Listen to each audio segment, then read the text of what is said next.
Subscribe करें और bell दबाएं ताकि कोई खबर रह न जाए।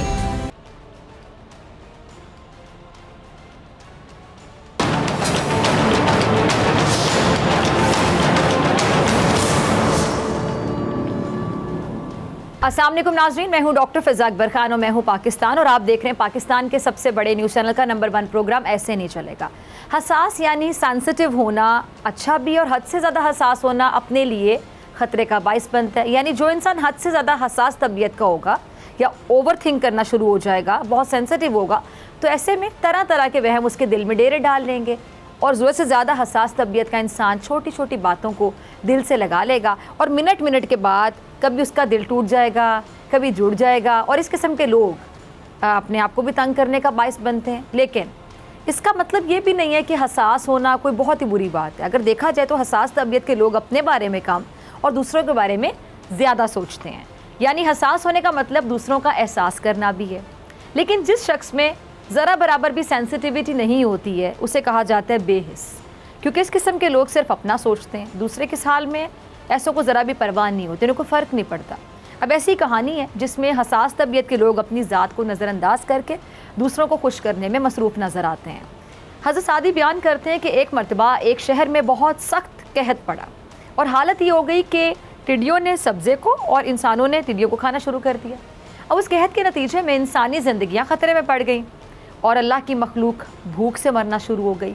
शेख सादी कहते हैं कि एक दिन मेरी मुलाकात एक अपने ऐसे दोस्त से हुई जो बहुत ही अमीर था, लेकिन जब मैं उससे मिला तो मैंने देखा कि वो वैसा ही परेशान हाल और कमज़ोर नज़र आ रहा था जैसे शहर के गरीब लोग नज़र आते हैं।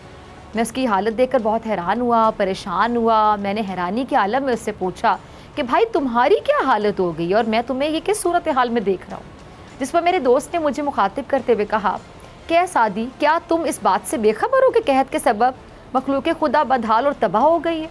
जिस पर सादी ने जवाब दिया, उनको जवाब देते हुए उन्होंने कहा कि मैं जानता हूँ, लेकिन कहत का तुम पर क्या असर पड़ सकता है। अल्लाह के करम से तुम मालदार हो, बेशुमार मालो दौलत तुम्हारे पास मौजूद है, कहत तुम्हारा क्या बिगाड़ सकता है। मेरी ये बात सुनकर मेरे दोस्त ने एक लंबी आह भरी और मुझसे कहा कि सादी, किसी भी हसास आदमी के लिए ये बात किस तरह मुमकिन है कि वो अपने आस पास के लोगों को, उनकी तकालीफ को, परेशानियों को भूल जाए और सिर्फ अपनी ज़ात में मगन हो जाए। तुम ही बताओ कि कोई शरीफ तबीयत का आदमी किसी को दरिया में डूबते हुए देखेगा तो उसे तसल्ली से खड़े होकर तमाशा नहीं देख सकेगा, उसे डूबता नहीं देखेगा, बल्कि ऐसा शख्स डूबते हुए को बचाने की पूरी कोशिश करेगा। अब सादी के दोस्त ने मज़ीद कहा कि ये बात दुरुस्त है कि बेशक मैं भूख प्यास से महफूज हूँ, लेकिन दूसरों के गम ने मुझे हिला कर रख दिया। अगर किसी का रिश्तेदार कैद की सज़ा काट रहा हो तो उसके मुखलिस घर वाले भी कभी भी उसको नज़रअंदाज करके अपनी ज़िंदगी की रौनकों में मसरूफ़ नहीं रह सकते। अब इस हिकायत में एक बहुत ही अहमियत का हामिल उसूल बयान किया गया और वो क्या है, वो ये कि दूसरों के दुख दर्द को महसूस करना इंसानियत है। उनके गमों को दूर करने की कोशिश में भरपूर अंदाज में हिस्सा लेते रहना चाहिए ताकि आपके अंदर का इंसान ज़िंदा रहे। अब इस कहानी का एक सबक ये भी है कि ज़मीन पर फसाद फैलाने वालों की सबसे बड़ी वजह खुदगर्जी और अनापरस्ती। इंसानों में ऐसे लोगों की एक बड़ी तादाद मौजूद है जिनको दूसरे के नफ़े नुकसान से कोई ताल्लुक़ नहीं है, कोई लेना देना नहीं है। उनको फ़िक्र है सिर्फ अपनी अपनी अपनी कि अपनी ज़िंदगी, बस हमारी ज़िंदगी में सब सही चलता रहे, इधर उधर जो भी हो रहा है हमें क्या परवाह। और ऐसे जो बेहिस लोग हैं वो यहाँ तक पहुँच जाते हैं कि अपने छोटे से छोटे फ़ायदे की खातिर दूसरों का बड़े से बड़ा नुकसान करने से भी बाज नहीं आते हैं। अब क्या ये अच्छा हो कि इस दुनिया का हर शख्स शेख सादी के इस हसास दोस्त जैसा बन जाए, जिसको अपने से ज़्यादा दूसरे लोगों की तकलीफ़ का एहसास हो, फ़िक्र हो, तो फिर हमारा मुल्क क्या अमन का गहवारा ना बन जाए, अमन का गहवारा बन जाए। लेकिन सितम ये कि हमारे जो सियासी रहबर हैं, ऑपोजिशन के रहनुमा भी इसी डगर पे चल रहे हैं।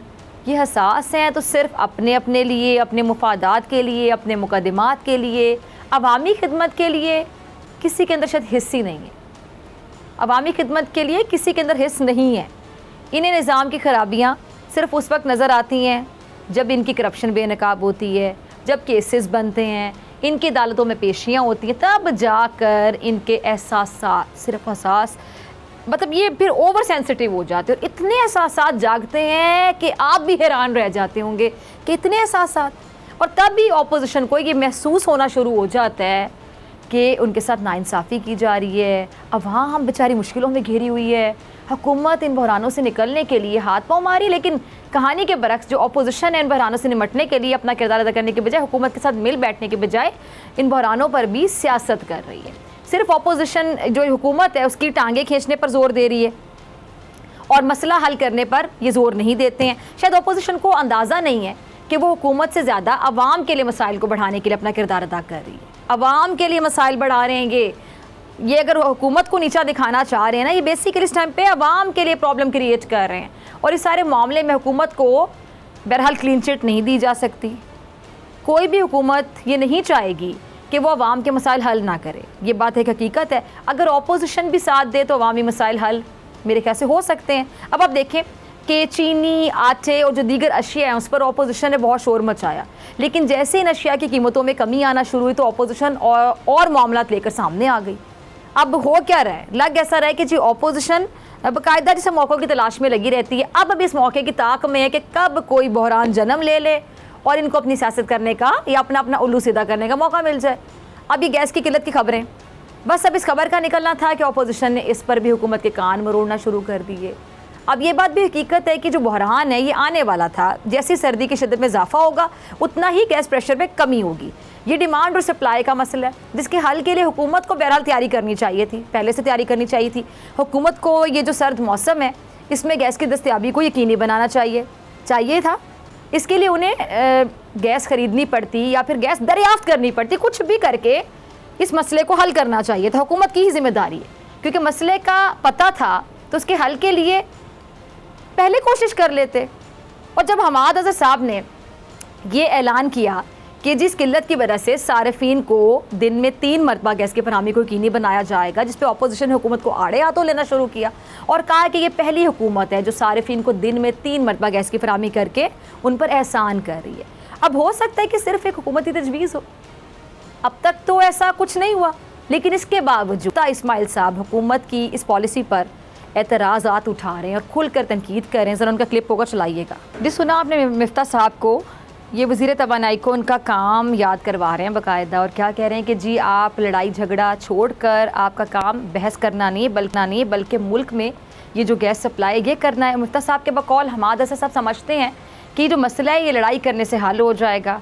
अच्छा, ये जो लीगी रहनुमा हमाद अज़हर साहब से गुजारिश कर रहे हैं कि बहस मुबाहसे को छोड़िए, पाकिस्तान भर में इस मसले को हल कीजिए। अच्छा, मिफ्ता साहब जो टर्मिनल मनसूबा है उस पर भी बात कर रहे थे और क्या कह रहे थे कि जी हम हुकूमत के मुँह से 3.5 साल के अरसे से यही सुनते आ रहे हैं कि जो टर्मिनल है ये 2 हफ्ते में लग जाएगा, जो आज तक नहीं लग सका, यानी 2 हफ्ते अभी तक नहीं आए।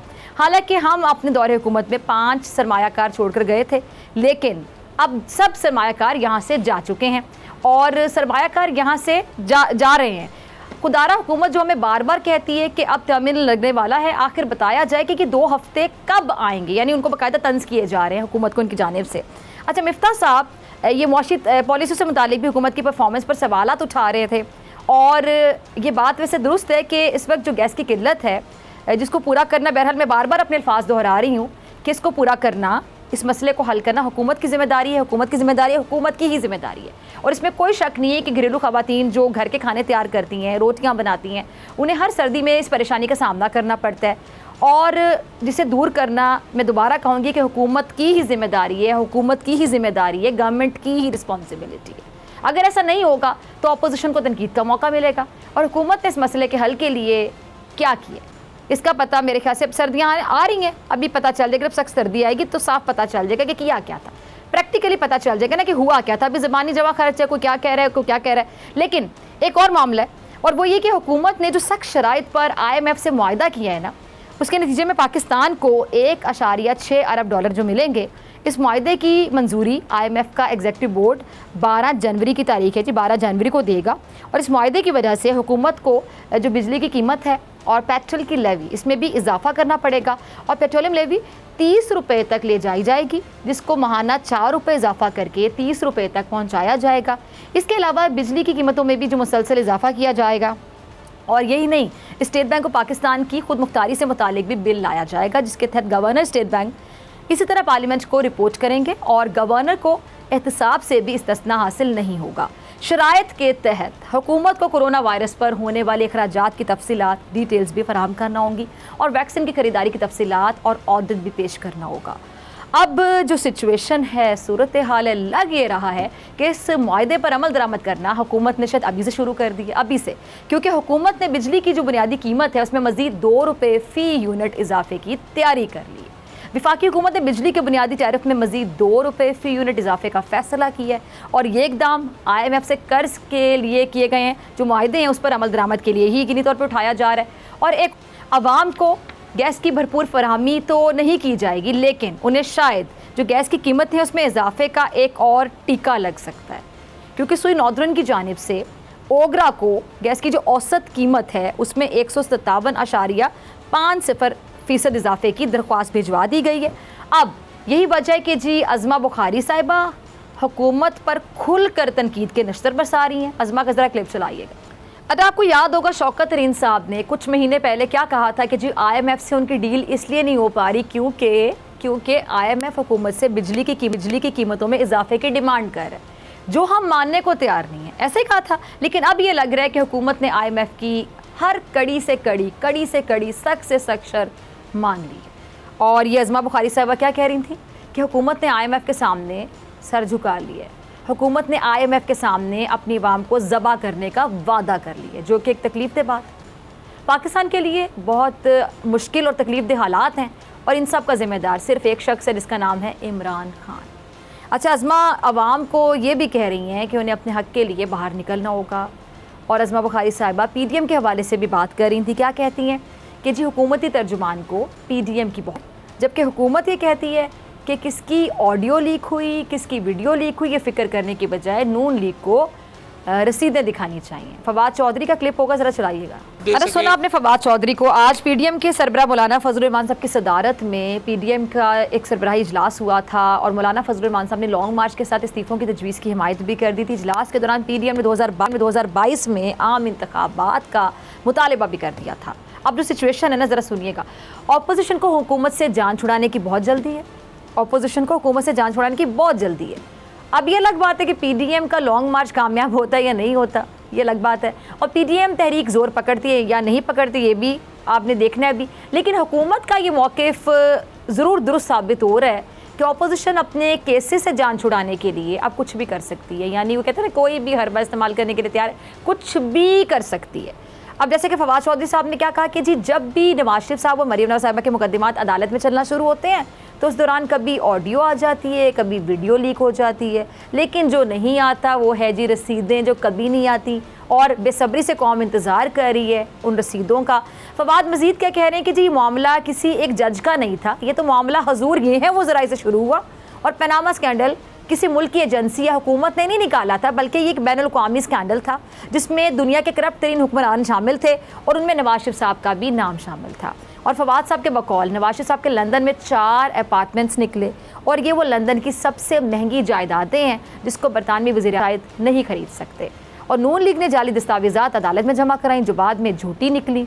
यानी फवाद सीधा सीधा कहना चाहते हैं कि नून लीग अपने किए की खुद ज़िम्मेदार है, लेकिन वो मलबा इदारों पर गिराकर ख़ुद को साफ़ सुथरा करार देना चाहती है। और अब शाहिद खाकान अब्बासी वो भी मरीम नवाज़ और नवाज शरीफ के ख़िलाफ़ उस ऑडियो को एक साजिशी मंसूबा करार दे रहे हैं। ज़रा सुनिएगा क्या कहते हैं बासी साहब।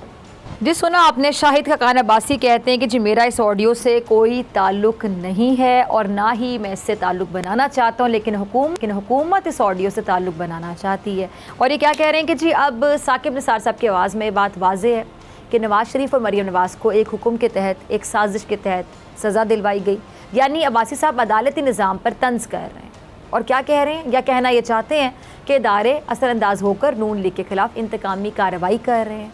अच्छा, पीपल्स पार्टी के मंजूर वसान साहब भी कुछ कह रहे हैं, उनका भी ज़रा क्लिप चलाइएगा। जी सुना आपने, कह रहे हैं ऑडियो के साथ वीडियो भी आएंगी क्योंकि कुछ लोग जिस तरफ मुल्क को लेकर जा रहे हैं तो पता नहीं क्या हाल हो, ऐसा कहना है मंजूर वसान साहब का। और वो पेशगोई करते हुए कह रहे हैं कि जी ऑडियो आने का सिलसिला इसी तरह जारी रहेगा और लोग इस पर जवाब देते रहेंगे, लेकिन इसका रिज़ल्ट कुछ भी नहीं निकलेगा। अच्छा, दिसंबर के महीने के हवाले से कह रहे हैं जी, तबसरा कह रहे हैं कि ये महीना हमेशा ख़तरनाक महीना होता है और कोई खिचड़ी पक रही है वो ज़रूर किसी एंड पर आएगी। इसीलिए ऐन मुमकिन है कि हुकूमत अपनी मुद्दत पूरी करने से पहले ही घर चली जाए, और हो सकता है कि हुकूमत 5 साल पूरे कर ले लेकिन चेहरा तब्दील होगा। अब हो सकता है कि मंजूर वसान ऑडियो के लीक होने के बाद इसको हुकूमत के लिए कोई ख़तरा समझकर अपनी इस राय का इजहार कर रहे हूँ।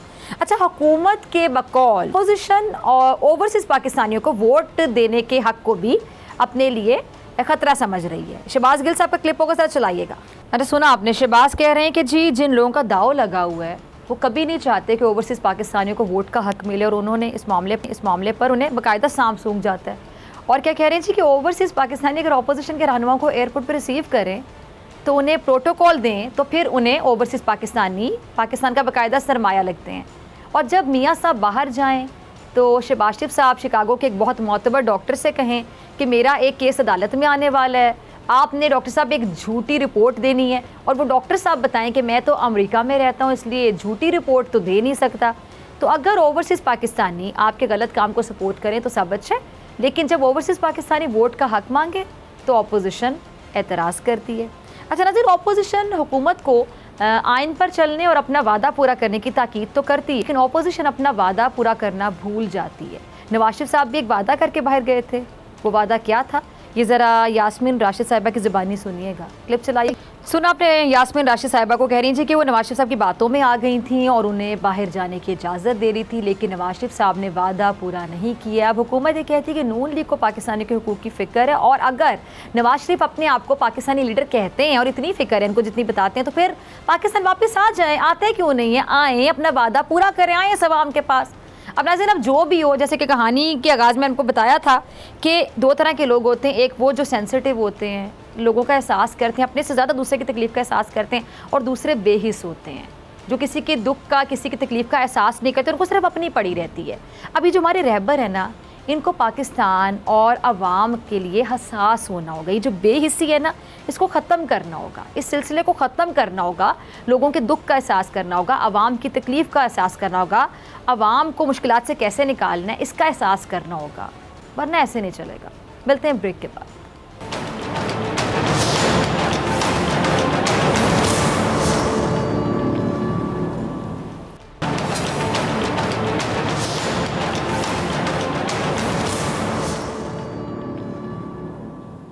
वेलकम बैक नाजरीन। पीडीएम के सरबराह मौलाना फजलुर रहमान साहब की सदारत में पीडीएम का सरबराही इजलास हुआ है। इसमें मुख्तलिफ जो तजावीज़ हैं, सिफारिशात हैं, वो पेश की गई हैं, और मौलाना फजलुर रहमान साहब ने लॉन्ग मार्च के साथ इस्तीफ़ों की तजवीज़ की हिमायत भी की है। इजलास के दौरान पीडीएम ने 2022 में जो आम इंतखाबात का मुतालिबा है वो भी कर दिया। इससे पहले पीडीएम की स्टीयरिंग कमेटी का इजलास भी हुआ था शाहिद खान अब्बासी साहब की सदारत में, जिसमें तमाम जमातों के जो सीनियर रहनुमा हैं उन्होंने शिरकत की थी, और स्टीयरिंग कमेटी ने लॉन्ग मार्च और हुकूमत के ख़िलाफ़ जो तहरीक है और मुश्तरका इजलास में की गई जो कानून साजी है उसे अदालत में चैलेंज करने के लिए सिफारिशात तैयार की हैं। अब दूसरी जानिब वफाकी काबीना के इजलास के बाद मीडिया ब्रीफिंग के दौरान फवाद चौधरी साहब का कहना था कि अगले इंतखाबात ईवीएम पर होने चाहिए और इंशाल्लाह होंगे, और इलेक्ट्रॉनिक वोटिंग मशीन पर कमेटी कायम की गई है जो इलेक्शन कमीशन से रब्ता करेगी, और इलेक्शन कमीशन को ईवीएम के लिए हुकूमत से जो मदद चाहिए होगी वो हम देंगे। इस चीज़ करने के लिए मेरे साथ मौजूद मेहमान मौजूद हैं। सीनियर रहनुमा Muslim League Nawaz lieutenant general retired Abdul Qayyum साहब, बहुत शुक्रिया जनरल साहब ज्वाइन करने के लिए, वक्त देने के लिए। जनरल साहब, पीडीएम ने 2022 में आम इंतखाबात का मुतालिबा किया है, तो आपको क्या लगता है कि मुल्क के तमाम जो मसाइल हैं उनका हल वाकई नए इलेक्शन में है, और क्या हुकूमत इतनी आसानी से ये नए इलेक्शन का मुतालिबा मान लेगी आपके मुताबिक? या देखिए, ये तो एक पॉलिटिकल एक्टिविटी है ना, जो अपोजिशन के लोग हैं, उनके इलेक्टेड लोग हैं, उनके कंधों पे भी रिस्पॉन्सिबिलिटी है। तो दैट इज़ वाई ये पीडीएम की मीटिंग्स होती हैं जो होनी चाहिए। नहीं होंगी तो पब्लिक इनको कहेगी हमें आपको इलेक्ट करके भेजा है। अभी दूसरा जो मुतालबा है अर्ली इलेक्शन का, ये देखें, ऑर्डिनरीली तो डॉक्टर साहबा इलेक्शन अपने टाइम पे होने चाहिए, बल्कि हर पार्टी को अपनी टर्म ही नहीं बल्कि अगली टर्म भी लेनी चाहिए। मैं दयानतदारी से ये कह रहा हूँ। लेकिन जिस तरीके से अभी मुल्क हैंडल हो रहा है और जिस तरीके से हम बिल्कुल एक स्लाइड बैक कर रहे हैं बुरी तरह, उसको रोकने के लिए, और जिस तरह महंगाई अभी आई है, और आगे हुकूमत की अनाउंसमेंट ये नहीं है कि अगले 2 महीनों में इंशाल्लाह आपको रिस्पाइट मिलेगी। वो कहते 4 रुपए और पेट्रोल की कीमत महंगी होगी, गैस की होगी, आप गैस तो मिल ही नहीं रही, आपको बिजली का ये होगा। तो ये सूरत हाल जो है ये नाकाबिले बर्दाश्त है, लोगों को तो बिल्कुल उनकी कमर टूट चुकी है। दैट इज द रीजन कि जो अपोजिशन है वो अपना एक किरदार अदा कर रही है, और ये मुतालबा हुकूमत को तो अपने तौर पे ऊपर अगर वो फेल होगी और उसके कंट्रोल में नहीं है तो वो साइड पे हो सकती है, रिजाइन लोग करते हैं अगर डिलीवर ना कर सके। और दूसरा ये नो कॉन्फिडेंस मोशन की बात होती है, तो वो एक आईनी और कानूनी तरीका है जिसके तरीके से इनकी इस तगोदाव से, अपोजिशन की तगोदाव से, और ये जो हकायक को सामने ला रहे हैं, इवन ये इनके टारगेट ऑडियंस जो है नॉट ओनली पब्लिक है बट इनके मौजूदा हुकूमत के इत्तेहादी भी हैं कि जी कल तक आपने भी वोट लेने जाना है, आपने ये मजे इख्तदार के मजे तो चख लिए, बट कल आप जब जाएंगे तो you are party to this crime जिसके से मुल्क आपका पीछे चला गया है। तो दैट इज द रीजन कि ये हो रहा है। ठीक है। अच्छा जनरल साहब, अब ये आज का मशीन है, इस पर ऑपोजिशन की जानिब से खुलकर तनकीद हो रही है, आपने भी अपने मौक़िफ़ का इजहार किया। अब फवाद चौधरी साहब जो हैं वो ऑपोजिशन से कुछ फरमा रहे हैं, उनका असॉल्ट होगा, टीम ज़रा चलाइएगा। जनरल साहब आप भी सुनिएगा, फिर मैं आपकी तरफ आती हूँ।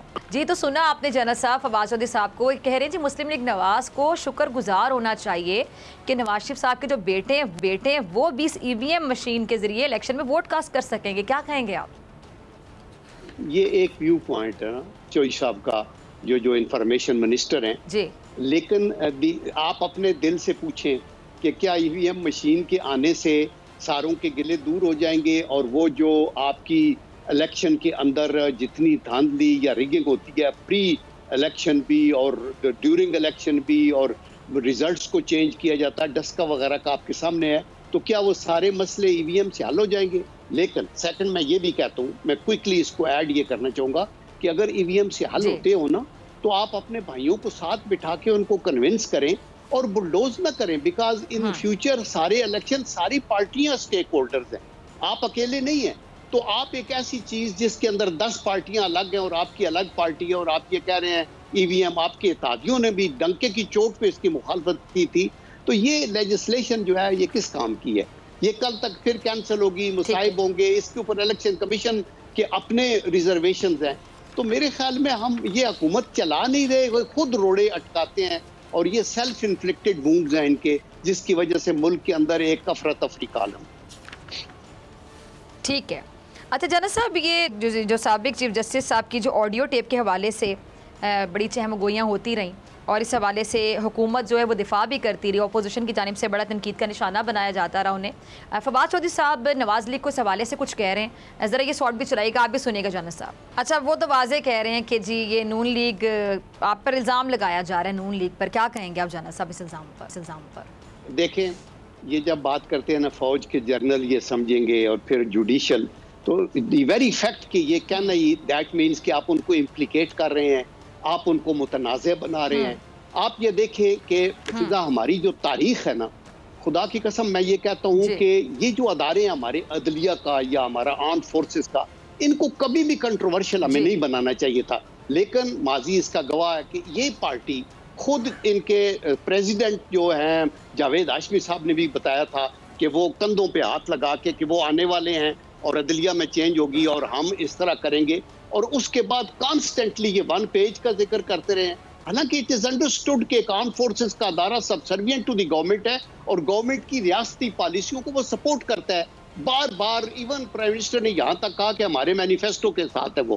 भाई हर पार्टी का मैनिफेस्टो है, हर पार्टी, आप उनका नाम क्यों बार बार लेते हैं? इसी तरह जुडिशरी का आप देखें, जस्टिस मुनीर से शुरू हो जाएं कि उन्होंने नजरिया जरूरत दिया, आप नसीम हसन शाह साहब का अपना इतराफ़ जुर्म टीवी पे आके उन्होंने किया कि हमने जुडिशियल मर्डर किया उनका। इसके बाद आप देखें कि जस्टिस इरशाद ने 3 साल की एक्सटेंशन ही नहीं दी परवेज मुशर्रफ साहब को, बल्कि आईन को अमेंड करने की, जो कि खुद अदालत को इजाजत नहीं है। फिर आप देखें सदीकी साहब का बयान, जो खुद सिटिंग जज थे, फिर वो अरशद का वो आ गया, फिर ये एक और वो गिलगित बल्तिस्तान के अभी ये आ गया। तो जुडिशरी को खुद इसको हैंडल करना चाहिए, सुओ मोटो लेके अपने तौर के ऊपर वो हैंडल करें। ये उनकी वकालत क्यों करना शुरू कर देते हैं और फिर उनका नाम ले लेके और उनको कंफ्यूज, मतलब अननेसेसरीली कंट्रोवर्शियल हम बना रहे हैं। खुदा के लिए ऐसे ना किया जाए। अदल का निज़ाम जिस मुल्क में क्रम्बल होता है ना, तो वो कौम जो है वो फिर उनको उसका जीने का हक भी खो लिया जाता है। इंसाफ नहीं है तो कुछ भी नहीं है। यानी आपके कहने का मकसद, आप मुझे समझ आ रही है, आप ये कहना चाह रहे हैं कि सिटिंग गवर्नमेंट जो है इनको उस हवाले से बात नहीं करनी चाहिए, उनको डिफेंड भी नहीं करना चाहिए, दिफा भी नहीं करना चाहिए। यानी मौजूद जजेस के बारे में अगर कोई बात हो रही है या फिर तनकीद का निशाना बनाया जाए इदारों को, तो कोई भी गवर्नमेंट से या इवन अपोजिशन से भी अगर कोई समझबूझ रखे और वो उनका दिफा करना चाहे तो वो ना करे। मतलब जजेस खुद दिफा करें अपना, या आप कह रहे हैं कि एक प्रॉपर तरीके से दिफा किया जाए, हुकूमत में से ऑपोजिशन में से कोई भी उनका दिफा नहीं कर सकता, आप ये कहना चाह रहे हैं? देखिए हुकूमत के पास क्या सबूत है कि ये जो कुछ कहा गया ये ठीक है या गलत है? अब मकसद ये है ना कि इसका एक अदारे के ऊपर हर्फ आया है, उनके चीफ जस्टिस की कन्वर्सेशन ऑडियो जिसका फोरेंसिक एनालिसिस भी वो हुआ है, और वो लोग कह रहे हैं अदालत का काम है कि अपने आप को सुरखरू करने के लिए इसके सुओ मोटो लें और ये सारी चीजें इकट्ठी करें, और ब्लैक एंड व्हाइट, अगर ये झूठ है तो झूठे लोगों को पकड़ें और लटकाएं, और अगर ये सच है तो फिर जो लोग इन्वॉल्व हैं उनको एग्जाम्पलरी पनिशमेंट दें, और फिर ये देखें कि उन केसेस की वजह से, इनके इन फैसलों की वजह से जो लोग मुतासर हुए हैं उनकी जो सजाएं हैं उनके ऊपर इनका क्या ख्याल है, ये अदलिया फैसला करे। हमें इसको अपनी टॉक शोज के अंदर और आगे पीछे करने की बजाय नहीं बनाना चाहिए। ठीक है। अच्छा जना साहब, महंगाई की मैं ज़रा बात करना चाहूँगी। इमरान खान साहब कहते हैं, उन्होंने आज ही कहा प्राइम मिनिस्टर साहब ने कि जी मुल्क को 30 ट्रिलियन का मकरूज़ बनाने वालों को सजाएं मिलनी चाहिए, और अपोजिशन जमातों ने 10 साल में इतना कर्जा लेने के बावजूद डैम नहीं बनाए, ना ही कोई बड़ा काम किया, बल्कि जो माजी में हुक्मरान थे उन्होंने बैरूनी दौरों पर 10-10 गुना ज़्यादा खर्च किए। क्या कहेंगे?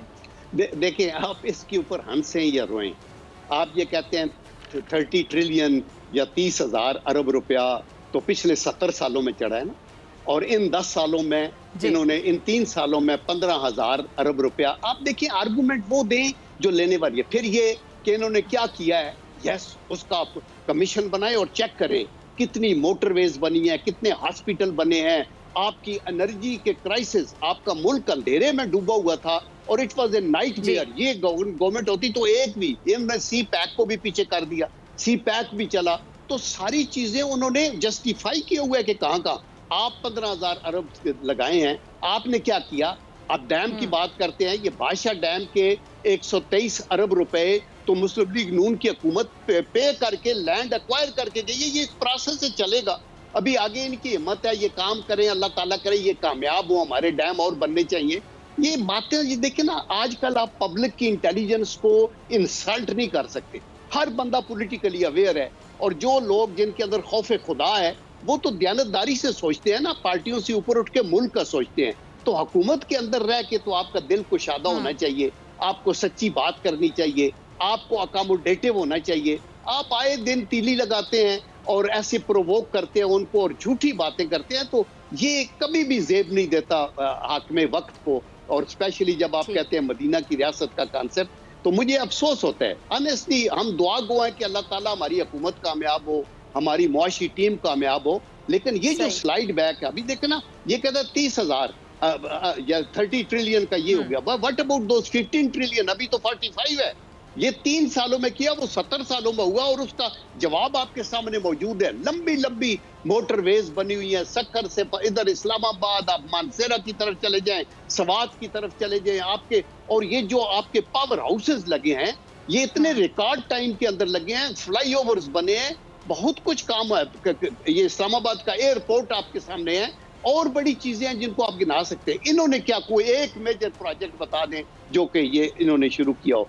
तो मेरा मतलब है कि ये हमारे लिए खुशी की बात नहीं है कि मैं ये कह रहा हूं, मेरे लिए ये दुख की बात है कि हम आगे चलना, हुकूमतें आती जाती रहती हैं, जो हुकूमत आए वो काम करे और काम करके लोगों की पजीराई हासिल करे, तो ये बेटर है। लेकिन आज का माहौल डॉक्टर साहबा, ऑनेस्ट टू गॉड, हर मुहिब्बे वतन पाकिस्तानी के लिए ये दुख दे बात है कि ये गलत काम भी कर रहे हैं और उसको जस्टिफाई नहीं कर रहे, बल्कि दूसरों को बुरा भला भी कह रहे हैं, तो ये चीज अच्छी बात नहीं।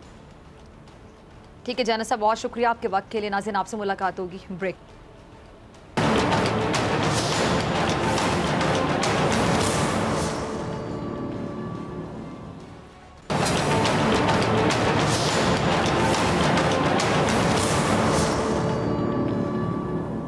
वेलकम बैक नाजरीन। पाकिस्तान ने भारतीय हुकूमत की जानिब से भारतीय फ़ज़ाइया के पायलट अभिनंदन को तीसरे बड़े फौजी एजाज़ देने पर यह कहा है कि भारतीय जालसाजी और फर्जी किस्से कहानियों की एक बेहतरीन मिसाल है, जिसका मकसद अपने अवाम को खुश करना है। बस खुश कर लें और झूठ बोल लें जितना मर्जी। अच्छा, तो दफ्तर खारजा के तर्जुमान आसिम इफ्तिखार साहब ने एक मरतबा फिर जो भारतीय दावा है उसको मुस्तरद किया है कि जी अभिनंदन ने फरवरी 2019 में आज़ाद जम्मू कश्मीर में गिरफ्तारी से पहले एक पाकिस्तानी जंगी तैयारा F-16 मार गिराया था। दफ्तर खारजा के तर्जुमान ने कहा है कि जी अमरीकी हुकाम समेत आलमी माहिरीन पहले ही वाजे कर चुके हैं, क्लियर कर चुके हैं कि पाकिस्तान F-16 तैयारों की तादाद मुकम्मल है और कोई तैयारा तबाह नहीं किया गया है। अब दूसरी जानिब फवाद चौधरी साहब ने अभिनंदन को दिए जाने वाले एजाज़ को भारत के ऐवान सदर में कॉमेडी फिल्म के सीन की शूटिंग करार दे दिया। ट्विटर पे उन्होंने जो ट्वीट किया वो कहते हैं जी कि अभिनंदन इस अवार्ड को वसूल करते हुए शायद खुद भी सोच रहे होंगे कि मुझे किधर ले जा रहे हो, मैंने किया क्या है। अब नाज़रीन, मकबूजा कश्मीर में भारतीय रियासती दहशत गर्दी भी जारी है और भारत की बदनाम ज़माना नेशनल जो इंटेलिजेंस एजेंसी है उसने श्रीनगर से इंसानी हकूक़ के अलमबरदार खुर्रम परवेज़ को गिरफ़्तार किया है। इस पर अक़वाम मुत्तहिदा के अलावा जो इंसानी हकूक़ की तंजीमें हैं उन्होंने एक मारूफ रज़ाकार की गिरफ़्तारी पर तनकीद की है, ना सिर्फ तनकीद बल्कि सख्त तनकीद की है। इन सब खबरों पर बात करने के लिए मेरे साथ हैं सीनियर दिफाई तज्ज़ियाकार ब्रिगेडियर रिटायर्ड हारिस नवाज साहब। बहुत शुक्रिया ब्रिगेडियर साहब ज्वाइन करने के लिए। ब्रिगेडियर साहब, F-16 तैयारों की तादाद भी मुकम्मल है और ये अभिनंदन जिस तरह गिरा था तैयारे समेत, फिर पाकिस्तान से चाय पीकर गया था, जज्बा खैर सगाली के तहत हमने बड़े दिल का मुजाहरा करते हुए, ज़र्फ़ का मुजाहरा करते हुए उसको छोड़ा था। इन तमाम चीज़ों पर भारत उसको अवार्ड दे रहा है, मतलब अल्लाह झूठ बोल रहे हैं, कह रहे हैं जी F-16 गिराने पर आपको अवार्ड दिया जाता है। बाकी अभिनंदन सोच रहा होगा कि मैंने क्या किया था। जी जी ब्रिगेडियर साहब, मुझे बात है मुझे क्यों निकाला, वो कह रहा है कि मुझे क्यों दिया। बात ये है कि शर्म बिल्कुल की इंतहा है कि आप पाकिस्तान के एरिया में आए, उसके बाद पाकिस्तान की एयरफोर्स ने आपका जहाज गिराया और जब जहाज गिरा तो उसमें चारों मिसाइल इंटैक्ट थे, चारों मिसाइल दिखाए गए, बिल्कुल कि एक भी फायर नहीं हुआ। अब उसके बाद इसको पकड़ा, इसको थोड़ी मार भी लगी, फिर इसको चाय भी पिलाई, फिर इसके कपड़े भी लिए, यूनिफॉर्म रख लिया और इसको वापस कर दिया। बात ये है कि फिर उसके बाद ये दुनिया ने देखा, इन्होंने किसी को दिखाया कि F-16 के कोई पार्ट्स, जैसे पाकिस्तान ने MiG-21 की एक एक चीज़ दिखाई कि जी ये देखें ये जहाज़ है, ये मिसाइल हैं, ये सामान है, ये इसका निशान इंडिया का, इन्होंने कोई दिखाया। उसके बाद इनके जर्नलिस्ट ने जब टीवी पे एक मुज़ाकरा कर रहे थे तो वहाँ पर एक इनका जहाज़ तो मिग के पार्ट्स हैं, हाँ मिग के पार्ट है, ये F-16 के नहीं है।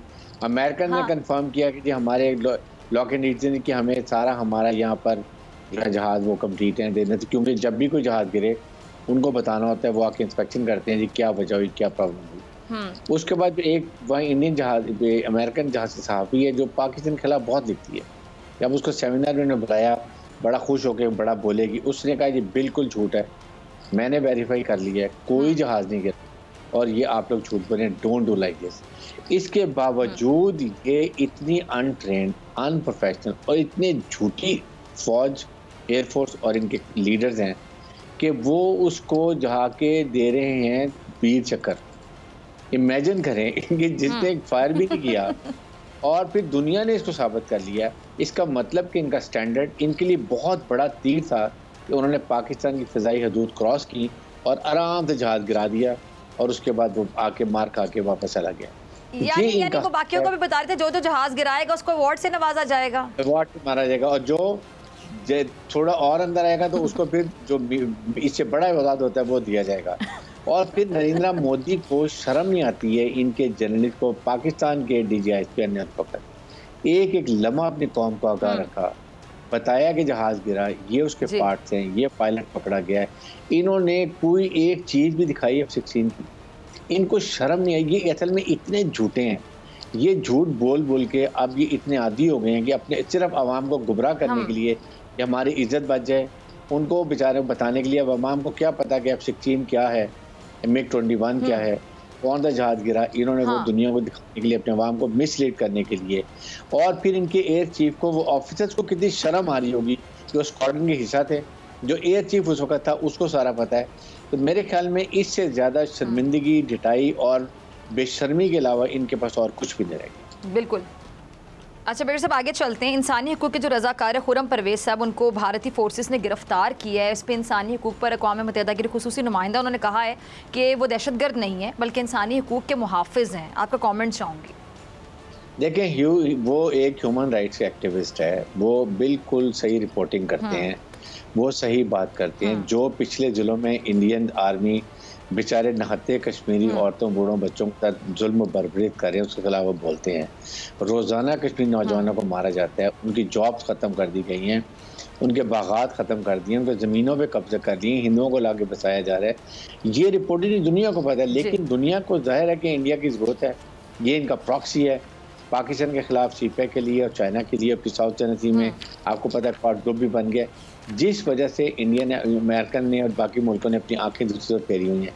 लेकिन ये ह्यूमन राइट्स चैम्पियन के लिए बहुत बड़ी शर्म की बात है कि आप पाकिस्तान में ज़रा आप देखें क्या जुल्म हो रहा है अफगानिस्तान में। जो बात करते हैं कि औरतों के हकूक़, बच्चों के हकूक़, वहाँ लोग मर रहे हैं, कोई किसी को परवाह नहीं है। वहाँ पर अपने झंडे को लेके चल रहे हैं। कश्मीर में जो कुछ हो रहा है वहाँ बात नहीं करते हैं, और सिर्फ जब इंडिया की कोई बात हो तो फ़ौरन खड़े हो जाते हैं।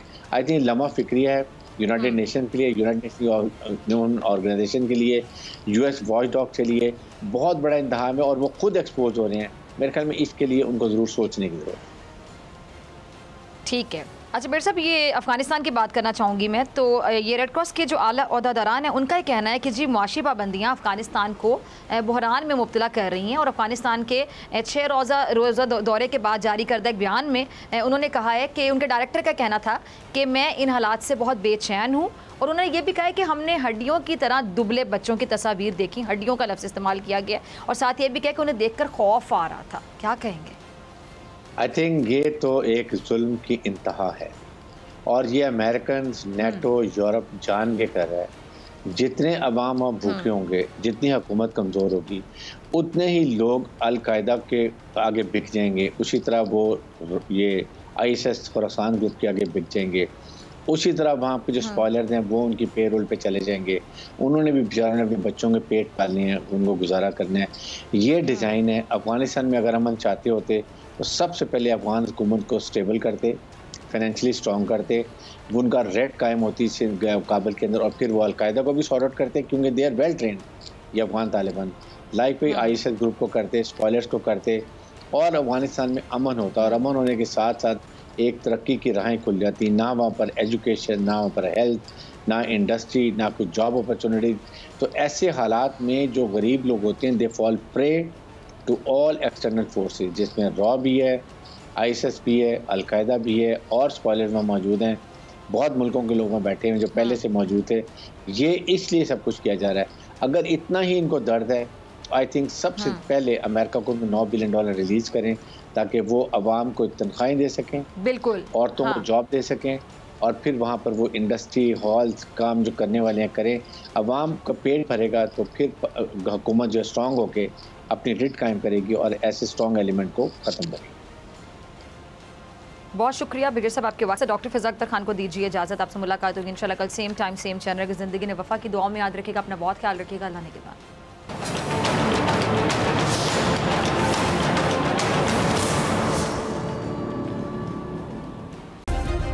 सब्सक्राइब करें और बेल दबाएं ताकि कोई खबर रह न जाए।